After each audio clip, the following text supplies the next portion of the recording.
The bottom line is primarily to keep things watered. I mean, beyond that, there's not much else we can do to offset the heat stress of the plants that we've planted.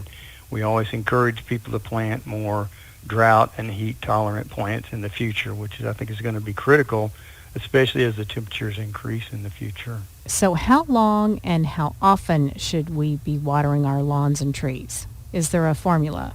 How often depends on the type of soil that you have and many different factors. The best formula is to either put your finger or a screwdriver in the ground to find out how much resistance there is. If it's dry down, an inch below the surface, then it's probably time to water. If it started to crack a little bit, then it's probably time to water. And we typically want to water very deeply, but infrequently, which is not what a lot of people do, unfortunately.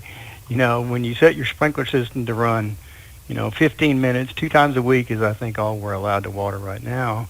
15 minutes is okay, not a big deal, but you're going to have to monitor the moisture and the coverage of the sprinklers as well, because as your landscape grows, sprinklers don't always hit all your areas.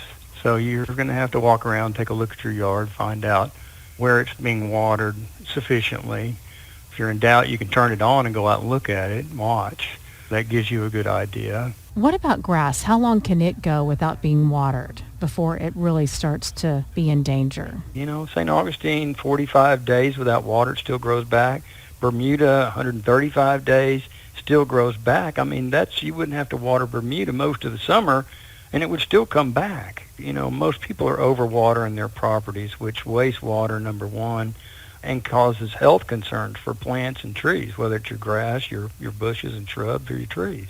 Okay, and then tell me one more time, how long am I supposed to be watering everything?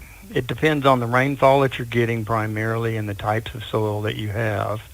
That's where the best advice is to check your soils to find out how often it needs to be watered. As a general rule, watering twice a week sufficiently and fully to where the water is almost running off, but not running off. We don't want to waste water, and then letting it dry out in between.